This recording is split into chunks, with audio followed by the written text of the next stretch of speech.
देश नीति, केवल सच्ची और पक्की खबरें। नमस्कार, मैं मेघा हिंदुस्तानी स्वागत करती हूं आपका देश नीति पर।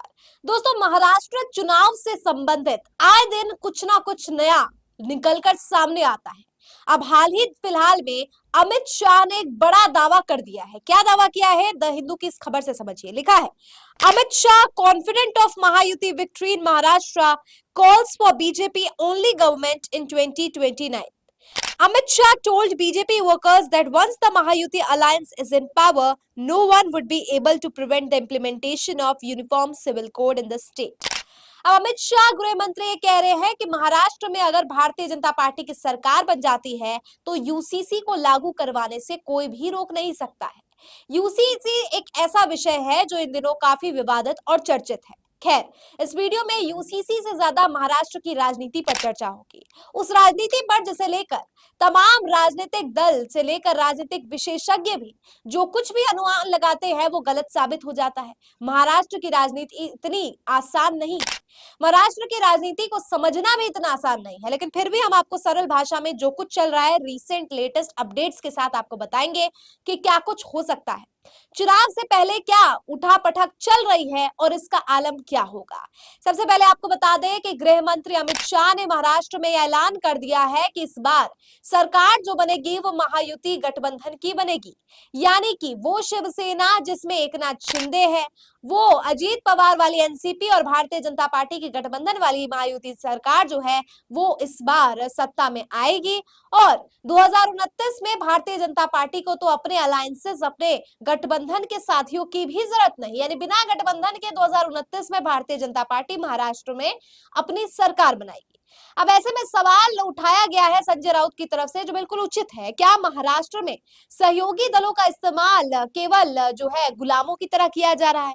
क्या अपना काम निकलवाने के लिए सहयोगी दल का इस्तेमाल कर रही है भारतीय जनता पार्टी? अब सवाल तो बहुत कुछ बनते हैं, लेकिन इस सवाल से के बीच जो अमित शाह का दावा है, उस दावे की क्या सच्चाई है, उस दावे में कैसे अमित शाह फंस गए हैं, वो आपको बताते हैं। दरअसल अमित शाह गठबंधन की मजबूती पर एम्फेसिस डाल रहे हैं, जोर डाल रहे हैं और कह रहे हैं कि महायुति सरकार बनेगी। लेकिन महायुति गठबंधन वाली सरकार तब बनेगी ना जब गठबंधन मजबूत हो।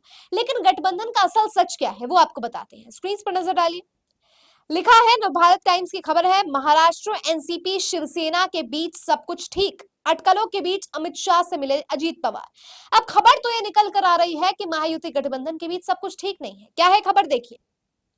यह बैठक अजीत पवार के नेतृत्व वाली राष्ट्रवादी कांग्रेस पार्टी की महाराष्ट्र में सत्तारूढ़ महायुति गठबंधन में मौजूदगी और उनकी पार्टी द्वारा कुछ भाजपा नेताओं के मुस्लिम विरोधी प्रचार का विरोध करने को लेकर उपजे मतभेद की पृष्ठभूमि से हुई है। यानी महायुति गठबंधन में कुछ भाजपा नेताओं के मुस्लिम विरोधी प्रचार का विरोध करने को लेकर ये पूरा मामला। अब आप समझ सकते हैं कि मुस्लिम फैक्टर कितना ज्यादा प्रबल है इस चुनाव में, और ऐसे में गठबंधन के बीच में पहले भी नाराजगी देखने को मिली थी। अजीत पवार से लेकर एकनाथ शिंदे के गुट की शिवसेना ने एक दूसरे पर आरोप प्रत्यारोप का ऐसा बौछार चला दिया था कि खबर तो ये तक निकल कर आ रही थी कि दोनों में फाड़ हो जाएगा और महायुति गठबंधन टूट जाएगी। हालांकि गठबंधन टूटी नहीं, लेकिन फिर भी मनभेद और मतभेद तो इस गठबंधन के अंदर व्याप्त अभी भी है। मुस्लिमों को लेकर, मुसलमानों को लेकर ये काफी प्रबल है। इस विषय पर अभी किरण रिजिजू ने एक बात कही है जिसको लेकर मोहम्मद जुबैर की टिप्पणी काफी महत्वपूर्ण है। किरण रिजिजू कहते हैं, मुंबई महाराष्ट्र से खबर है, union minister Kiran Rijiju says, I want to ask our Muslims who made you poor in the last 60 years? Congress did it.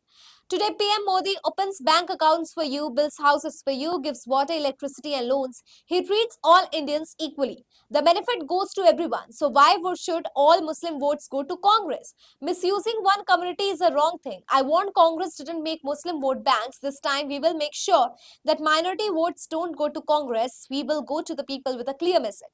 अब किरण रिजिजू कह रहे हैं कि 60 साल में देश में मुसलमानों की स्थिति को बद से बदतर करने वाली कांग्रेस है, जबकि भारतीय जनता पार्टी के शासन काल में प्रधानमंत्री नरेंद्र मोदी तो सबको एक जैसा भापते हैं।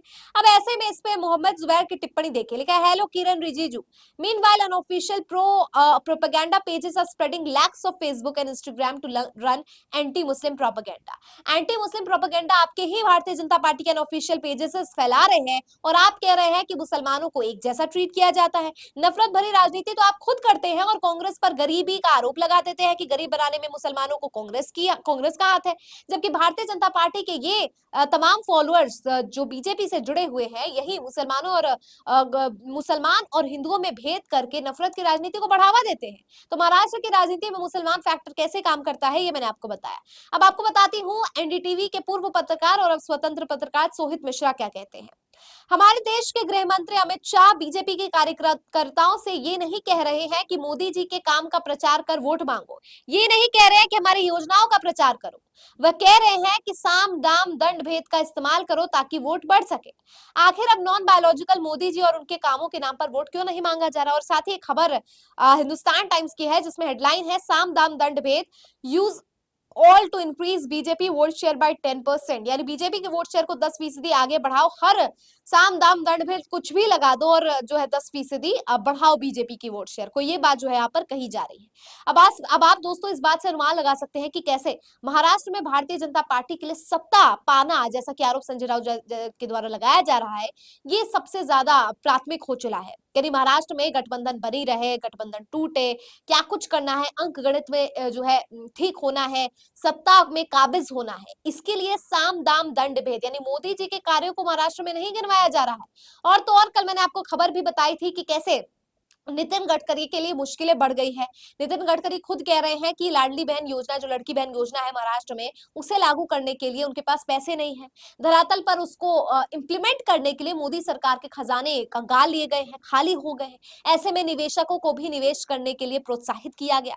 समझ सकते हैं कि योजनाएं जो महाराष्ट्र में बनाई जा रही है भारतीय जनता पार्टी के द्वारा, या तो वो धरातल पर लागू नहीं हो रही है पैसे की कमी के कारण, या तो उसका गलत इस्तेमाल किया जा रहा है। लिहाजा अब भारतीय जनता पार्टी महाराष्ट्र चुनाव में बीजेपी के मैनिफेस्टो पर निर्भर नहीं है, मोदी जी के कार्यों पर निर्भर नहीं है, महाराष्ट्र में किए गए कामों पर आश्रित नहीं है, बल्कि वो साम दाम दंड भेद की नीति अपनाकर किसी भी तरीके से राज्य में अपनी सत्ता को काबिज और अपनी महत्वाकांक्षी राजनीति को कायम करने के लिए बाधित हो गई है।